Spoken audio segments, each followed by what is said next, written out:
Kuya, may isang bagay na hindi sinasabi ng mga babae pero lahat sila ramdam ito. Hindi sila naaadik sa hitsura, hindi sila naaadik sa pera, hindi sila naaadik sa muscles. Oo, may impact ang mga yon pero panandalian lang ang epekto. Ang tunay na nakakaadik sa kanila ay ang lalaking may presensya na dumidikit sa isip nila kahit tapos na ang araw. Yung tipong hindi nila makakalimutan. Yung tipong hinahanap ng sistema nila kahit ayaw nilang aminin. At ang mga lalaking ganito ay may 7 katangian na hindi kayang i-resist ng babae. Magsimula tayo sa unang katangian. Ang lalaking may tahimik na confidence. Hindi ito yabang, hindi ito loud energy, hindi ito alpha acting. Ito yung lalaking kayang maglakad sa isang lugar nang hindi naghahanap ng approval. Yung hindi reactive. Yung hindi nag-overflow sa pag-impress. Yung may composure na parang kahit anong nangyayari sa paligid, steady lang siya. Ang babae ay instinctively naaadik sa lalaki na may ganitong aura dahil nagbibigay ito ng sense of safety na hindi nila makukuha sa karamihan ng lalaki. Kapag confident ka ng hindi nag-iingay, nagiging magnet ang presensya mo. Pangalawa, ang lalaking may direksyon. Kuya, ang pinakamalaking turn-on para sa babae ay hindi ganda ng katawan, kundi ganda ng purpose. Kapag nakikita nilang alam mo kung saan ka papunta, kahit hindi pa perfect ang buhay mo, iba ang tingin nila. Ang lalaki na may vision, hindi nawawala sa isip ng babae. Nagiging inspiring ka, nagiging intriguing ka, nagiging rare. At ang rarity ay addicting. Hindi nila kayang i-resist ang lalaki na may sariling landas at hindi umaasa sa validation ng kahit sino. Pangatlo, ang lalaking may emotional control. Sa mundo ngayon, sobrang common ng lalaking reactive, madaling magalit, madaling ma-insecure, madaling mawala sa sarili. Pero ang lalaking kayang i-regulate ang emosyon niya ay nagiging oasis sa babae. Yung tipong kahit may tensyon, hindi ka sumasabog. Kahit may misunderstanding, hindi ka nagiging childish. Kahit may challenge, steady ka pa rin. Kuya, ang ganitong lalaki ay nakakabaliw sa babae dahil nagbibigay ito ng peace. At peace ang number 1 na hinahanap nila sa lalaki na seryosong papasukin sa buhay nila. Pang-apat, ang lalaking marunong makinig ng may presence. Hindi yung nakikinig para sumagot, kundi nakikinig para umunawa. Ang lalaking hindi nagmamadali sa babae kapag nagsasalita ito, nagiging safe space nila. Kapag naramdaman ng babae na naiintindihan siya, hindi niya nakakalimutan lalaki iyon. At sa psychology, ito ang isa sa pinakamalalakas na root ng emotional addiction. Nakaka-addict ang lalaki na may malalim na attention dahil bihira sila. Panglima, ang lalaking may boundaries. Kuya, akala ng maraming lalaki, turn off sa babae ang pagiging strict sa sarili. Pero hindi. Ang turn off ay yung lalaking walang stand, walang prinsipyo, walang limits. Ang babae ay naaadik sa lalaki na may backbone. Kapag sinabi mong hindi ka okay sa isang bagay at hindi mo iyon binabawi, nagiging attractive ka. Kapag hindi ka yes man, nagiging interesting ka. Kapag may standards ka, nagiging mahirap kang i-replace. At ang hirap palitan ay isa sa pinaka-addictive traits. Pang-anim, ang lalaking may sariling mundo. Yung may hobbies, may growth, may discipline, may life outside the woman. Kuya, ang lalaki na hindi umiikot ang mundo sa babae ay hindi madaling makontrol at hindi madaling mawala ang sarili. Ito ang dahilan kung bakit mas nag-i-invest ng babae sa lalaki na independent. Ang independence ay hindi coldness. Ito ang signal na kaya mong mabuhay ng may alignment. At ang ganitong klaseng lalaki ay nag-i-ignite ng respeto. At kapag may respeto, may attraction. At kapag may attraction, nagiging cycle ng emotional addiction. At pangpito, kuya, ang lalaking may kindness na hindi weak. Yung marunong maging gentle pero may backbone. Yung marunong magbigay ng comfort pero hindi nagpapagamit. Yung marunong magpakita ng empathy pero hindi nagpapababa sa sarili. Ang ganitong lalaking balance ang strength and softness ay sobrang bihira. At ang rarity palagi ang pinaka-addicting. Kuya, habang pinakakinggan mo ito, marahil naiintindihan mo na. Hindi ito tungkol sa pagiging perfect. Ito ay tungkol sa pagbuo ng karakter na hindi madaling makita. Karakter na kapag meron ang isang lalaki, nagiging unforgettable siya sa kahit sinong babae. Kuya, kung naramdaman mong may tumama sa iyo sa mga sinabi ko kanina, hindi iyon aksidente. Dahil ang karamihan ng lalaki ngayon ay nakalilimutan ng pinakaugat ng attraction. Akala nila kailangan nilang maging sobrang gwapo, sobrang built, sobrang mayaman, o sobrang interesting sa social media. Pero ang totoo, ang babae ay nag-i-invest hindi sa hype, kundi sa depth. At dito lumalabas ang isa pang napakalakas na katangian na nakaka-addict sa kanila. Ang lalaking consistent. Hindi mo kailangan maging perfect. Hindi mo kailangan maging sobrang disciplined sa bawat minutong dumadaan. Pero kapag sinabi mong gagawin mo ang isang bagay at ginawa mo, ibang level ng respeto ang binibigay ng babae sa iyo. Kapag kaya mong panindigan ang salita mo, nagiging stable ka sa mata nila. At ang stability ay comfort. Ang comfort ay trust. At ang trust, kuya, ay isa sa pinaka-addicting na foundation na maaari mong ibigay sa isang babae. Kasunod nito, ang lalaking hindi natitinag ng external validation. Kapag ang lalaki ay kailangan ng approval ng lahat para magkaroon ng sense of worth, mabilis siyang mabasag. Pero ang lalaking grounded sa sarili, hindi takot sa rejection, hindi takot sa silence, hindi takot na hindi magustuhan, ay nagiging free. At ang lalaking free ay nagiging attractive. Kapag hindi ka madaling maapektuhan ng opinyon ng iba, nagiging unpredictable ka sa magandang paraan. Nagiging intriguing ka. At ang intrigue ay gasolina ng attraction. Hindi mo kailangan maging cold, ang kailangan mo ay maging hindi dependent. Kapag hindi ka dependent, nagiging mas kalmado ang kilos mo, mas malinis ang energy mo, at mas nakaka-addict ang presence mo. Isa rin sa pinakahinahanap ng babae ay ang lalaking emotionally composed kapag may conflict. Kuya, sa panahon ngayon, bihira ang lalaking kayang mag-handle ng tension nang hindi sumasabog. Karamihan ay nagagalit agad, nagiging defensive agad, o nawawala ang logic.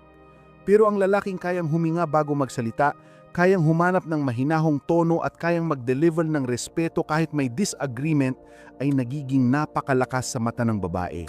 Hindi dahil natatakot siya sa iyo, kundi dahil nararamdaman niyang safe siya sa emosyon mo. At kapag safe ang babae, kuya, nagbubukas sila. Kapag sila ay nagbubukas, nag-i-invest sila. At kapag nag-i-invest sila, doon nagsisimula ang attachment. May isa pang bahagi na hindi napapansin ng karamihan ng lalaki, pero ito ay isa sa pinakamahalaga. Ang lalaking hindi nagmamadali sa babae. Kapag pinapaasikaso mo ang sarili mo, kapag hindi ka clingy, kapag hindi mo siya sinusukal, kapag hindi ka umaasa sa kanya para sa validation mo, nagiging mas strong ang karakter mo. Ang babae ay naa-addict sa lalaking hindi sila trinatrato bilang reward or prize. Kapag hindi mo sila nilalagay sa pedestal, hindi ka mukhang boy matik. Nagmumukha kang lalaki na may standards at may alignment. At ang ganitong vibe ay hindi nila kayang palampasin. Kuya, meron ding isang katangian na tahimik pero napakalalim ang epekto. Ang lalaking may mystery na hindi scripted. Hindi yung nagmamagic trick sa personality. Hindi yung nagiging cold para lang kunwari deep. Ang tunay na mystery ay sa paraan ng pamumuhay mo. Kapag marami kang ginagawa, kapag puno ang araw mo, kapag hindi mo inilalabas sa mundo ang bawat small detail ng buhay mo, kapag may goals ka na hindi mo binobroadcast, kapag may mga pangarap kang tahimik mong hinahabol. Ang babae ay naa-addict sa lalaking may layers dahil nasasanay sila sa mga lalaking predictable. Kapag unpredictable ka, hindi ka nila malilimutan. At kuya, isa pa sa pinaka-powerful na katangian ay ang lalaking marunong magbigay ng warmth nang hindi nawawala ang masculine core niya. Kapag kaya mong magbigay ng ngiti na genuine, kapag kaya mong magbigay ng small gesture na hindi pilit, kapag kaya mong magbigay ng presence na hindi possessive, kapag kaya mong magbigay ng empathy na hindi weak, ang ganitong kombinasyon ay napakabihira. Minsan nga, hindi nila alam kung bakit ka nila hinahanap. Hindi nila alam kung bakit iba ang epekto mo sa kanila. Pero nararamdaman nila yan. At ang nararamdaman nila ang nagtatali sa kanila sa iyo. Habang pinapakinggan mo ito, marahil may babae kang bigla mong naaalala. Hindi mo alam kung bakit hindi mo magawang bitawan ng connection. Hindi mo maintindihan kung bakit parang gusto mong bumalik doon. Kuya, iyon ang epekto ng emotional addiction. At kung kaya mong i-embody ang mga katangiang ito, ikaw ang lalaki na hindi nila kayang iwasan kahit pilitin pa nila ang sarili nila. Kuya, ngayon, papasok tayo sa pinakamatinding bahagi. Ito na ang mga katangian na hindi lang basta nagugustuhan ng babae, kundi literal na nagiging dahilan para hindi ka nila makalimutan kahit lumipas ang panahon. Hindi ito tungkol sa pa-impress, hindi ito tungkol sa pagiging sobrang bait, hindi rin ito tungkol sa pagiging sobrang cool. Ito ay tungkol sa presence ng isang lalaking may lalim sa isip, may tibay sa loob, at may direksyon sa buhay. Isa sa pinaka-powerful na katangian ay ang lalaking kayang magdala ng responsibilidad. Hindi mo kailangan maging superhero. Hindi mo kailangan maging provider agad. Pero ang lalaki na kayang panindigan ang gawain niya, na hindi nagrereklamo at hindi dinadala ang drama sa mundo, ay nagiging seductive sa mata ng babae. Kapag may problema, hindi ka natatamot humarap. Kapag may kailangan kang ayusin, hindi mo ito iniiwasan. Kapag may pangarap ka, hindi mo ito tinatakbuhan. Kuya, ang ganitong klaseng lalaki ay nagbibigay ng emotional security at iyon ang pinakamalaking dahilan kung bakit sila naaadik. Kasunod nito ay ang lalaking marunong magbigay ng direksyon sa interaction. Kuya, ang maraming lalaki ngayon ay reactive.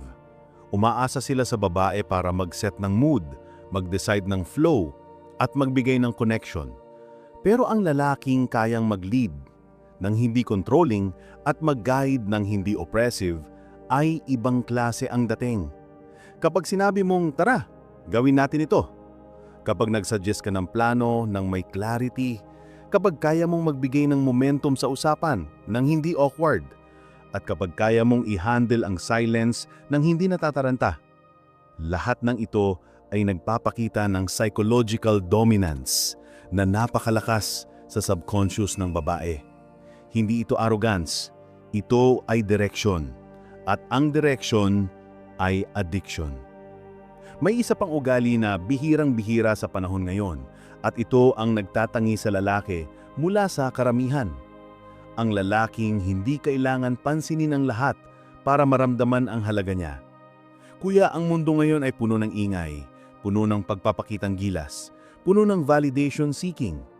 Pero ang lalaking kayang mabuhay nang may mataas na standard kahit walang audience, ay nagiging rare treasure sa mata ng babae.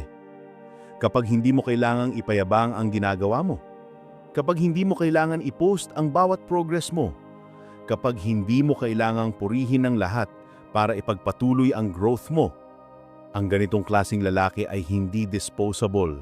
Siya ang lalaking nag-iiwan ng marka. At kuya, meron pang isang katangian na hindi sinasabi ng babae pero malalim ang epekto sa kanila. Ang lalaking marunong magbigay ng emotional calmness sa presensya niya. Kapag kausap nila at gumagaan ng loob nila, kapag kasama nila ka at hindi sila natatakot magkamali, kapag tumatahimik kayo at hindi nila nararamdaman ang awkwardness, ang lalaki na may ganitong energy ay nagbibigay ng emotional reset sa babae. At dahil bihira ito, sila mismo ang gumagawa ng paraan para manatili ka sa buhay nila. Hindi nila ito binibigkas, pero ramdam mo sa paraan nilang pagtrato sa iyo. Sa dulo ng lahat, kuya, ang pinaka-nakaka-addict na katangian ng lalaki ay hindi ang pagiging perfect, kundi ang pagiging consistent sa growth. Kapag araw-araw nagiging mas maayos ka, kapag hindi mo ginagamit ang trauma bilang dahilan para hindi magbago, kapag hindi mo ginagamit ang babae bilang source ng identity mo, kapag ang buhay mo ay gumagalaw paakyat kahit unti-unti, kapag nagiging mas grounded ka, mas intentional ka, at mas malinaw ang iyong direksyon, ang babae ay naa-addict sa lalaking may momentum. Hindi dahil gusto nilang sumabit, kundi dahil ang ganitong klaseng lalaki ay nagiging source ng inspiration at emotional safety sa parehong panahon. Kaya kuya, habang pinapakinggan mo ito, tanungin mo ang sarili mo. Ilan sa mga katangiang ito ang nasa iyo na? Ilan ang kailangan mong buuin? Ilan ang kailangan mong alisin? Dahil sa bandang huli, hindi mo kontrolado ang nararamdaman ng babae, pero kontrolado mo kung anong klaseng lalaki ang lumalabas sa mundo. At ang lalaking may disiplina, may character, at may direksyon ay hindi lang nagiging desirable, nagiging unforgettable siya. Kuya, kung handa ka nang iangat ang sarili mo sa level na hindi kayang tapatan ng karamihan, unti-unti mong buuin ang 7 katangiang ito. Dahil kapag na-embody mo ang mga ito, hindi mo na kailangan habulin ang koneksyon. Ang koneksyon mismo ang hahanap sa iyo.